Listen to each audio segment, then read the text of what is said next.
আসসালামু আলাইকুম। আমার চ্যানেলে সবাইকে স্বাগতম। অনেক দিন পরে নতুন একটি ভর্তা রেসিপি নিয়ে তোমাদের মাঝে হাজির হয়েছি। আজকে তৈরি করে দেখাবো কাঁকরোলের ভর্তা, ভীষণ মজাদার আর লোভনীয়। আশা করি আজকের রেসিপিটি অনেক বেশি ভালো লাগবে। মূল উপকরণে চলে এসেছি। প্রথমে দেখো এখানে কাঁকরোল নিচ্ছি 4টি। আর এই কাঁকরোলগুলো অনেক দিন ধরে আমার ফ্রিজের এক কোণে পড়েছিল। তো আর ভর্তা খেতে ইচ্ছে করছিল, তো ভাবলাম কাঁকরোল দিয়ে নতুনভাবে একটু ভর্তা ট্রাই করে দেখা যাক কেমন লাগে। তো এইভাবে আসলে আমি কখনো ভর্তা তৈরি করিনি, কাঁকরোলের ভর্তা আর কি। আজকে আমি তৈরি করব আর পরবর্তীতে বলে দেব কেমন হয়েছে। তোমাদের সাথে কথা বলতে বলতে কাঁকরোলের যে কাঁটাযুক্ত অংশটা সেটা পিলার দিয়ে ছাড়িয়ে নিয়েছি। এবারে ছুরির সাহায্যে ছোট ছোট টুকরো করে কেটে নেব।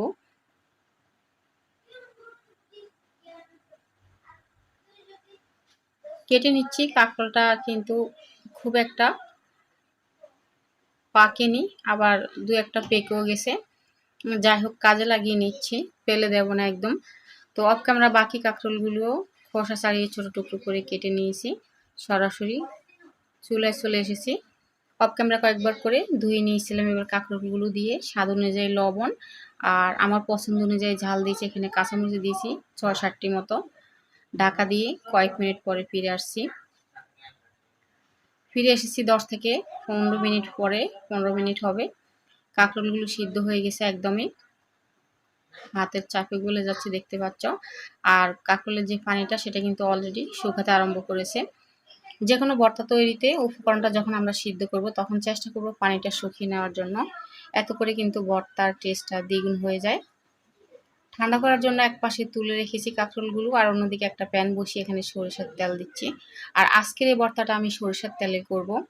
প্রথমে হাফ কাপ পেঁয়াজ কুচানো দিলাম, 2 মিনিট মতো নেড়ে নিচ্ছি। এবারে পেঁয়াজের সাথে দিয়ে দিচ্ছি রসুন। ছোট সাইজের যে রসুনগুলো হয় সেটা আমি আলাদা করে অফ ক্যামেরা খোসা ছাড়িয়ে নিয়েছি।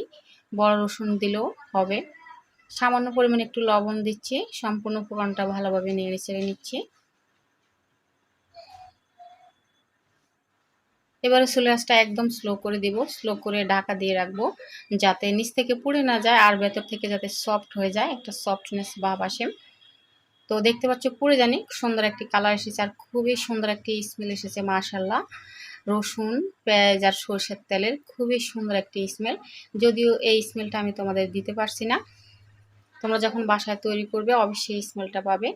আবারও সরষের তেল দিয়ে দিয়েছি। রসুন পেঁয়াজটা উঠিয়ে একপাশে ঠান্ডার জন্য রেখে দিয়ে দিচ্ছি। এখানে দিয়ে দিচ্ছি শুকনো মরিচ। আমি এখানে 8 থেকে 10টি শুকনো মরিচ ব্যবহার করছি। আসলে আমার কাছে ভর্তা মানে অনেক বেশি ঝাল, অনেক বেশি রসুন পেঁয়াজ, গরম ভাতের সাথে একদম যাতে ঝাল ঝাল জমে যায় খাবারটা, এরকম আর কি। তো জালটা আসলে সবাই সবার পছন্দ মতো দিলে হবে, যে যতটুকু জাল পছন্দ করো। আর এদিকে দেখো কাঁকরোলগুলো ঠান্ডা হয়ে গেছে, আমি হাত দিয়ে মেখে নিচ্ছি। আর যারা বিচি পছন্দ করো না, একদমই অনেকে আছে কাঁকরোলের বিচিটা পছন্দ করো না, সেক্ষেত্রে কিন্তু পাটায় বেটে নিতে পারো অথবা মিক্সারে করে পেস্ট করে নিতে পারো। আমি হাত দিয়ে মেখে নিয়েছি। মাখা হয়ে গেছে এই পর্যায়ে রসুন ও পেঁয়াজটা তেলে যে ভেজে রেখেছিলাম সেটা দিয়ে দিচ্ছি। তো হাত দিয়ে টিপে টিপে রসুনটা একটু মেখে নিচ্ছি। মাখা হয়ে গেছে, এক পাশে সরিয়ে নিচ্ছি। এবারে যে শুকনো মরিচগুলো ভেজে রেখেছিলাম সেটা দিয়ে দিচ্ছি। আসলে এই মরিচগুলো খুব একটা ঝাল নেই, সেজন্য মরিচগুলো বেশি দেওয়া। মরিচগুলো মেখে নিচ্ছি। এবারে রসুন পেঁয়াজ আর মরিচটা ভালোভাবে মেখে নিচ্ছি।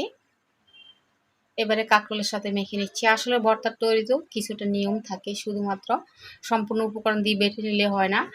প্রথমে আমরা লবণ দিয়ে মরিচটা মেখে নেব, তারপরে রসুন পেঁয়াজ যা হয় আর কি মেখে নিলে হবে। এবারে দেখো ধনে পাতা কুচানো দিয়ে দিচ্ছি, এখানে ফ্রেশ ধনে পাতা কুচানো দিচ্ছি। আর সবশেষে যে উপকরণটা অ্যাড করব সেটা হলো আমি যে মরিচ ভেজেছিলাম, রসুন পেঁয়াজ মরিচ, সেই ভাজা তেলটা এখানে দিয়ে দিচ্ছি। যতটা পেরেছি একদম নিংড়ে নিয়ে দিয়ে দিচ্ছি, আবারও মেখে নিচ্ছি। এবারে পরিবেশন করে দিয়ে দিচ্ছি। আর এই মুহূর্তে ছোট্ট একটি অনুরোধ করছি, আমার আজকের এই রেসিপি যদি তোমাদের কাছে এতটুকু ভালো লেগে থাকে তাহলে একটি লাইক করে দিও প্লিজ। তোমার একটি লাইক আমার এই রেসিপিটা অন্যদের কাছে পৌঁছাতে সাহায্য করবে। তো দেখতে পাচ্ছ কতটা লোভনীয় আর সুন্দর হয়েছে মাশাআল্লাহ। দেখতে যতটা মাশাআল্লাহ, খেতেও কিন্তু মাশাআল্লাহ অনেক ভালো হয়েছিল। তো আজ আর কথা নয়, চলে যাচ্ছি। আবার কথা হবে অন্য কোনো দিন অন্য কোনো রেসিপিতে। শুভকামনায় সবাই ভালো থেকো। আল্লাহ হাফেজ অ্যান্ড আসসালামু আলাইকুম।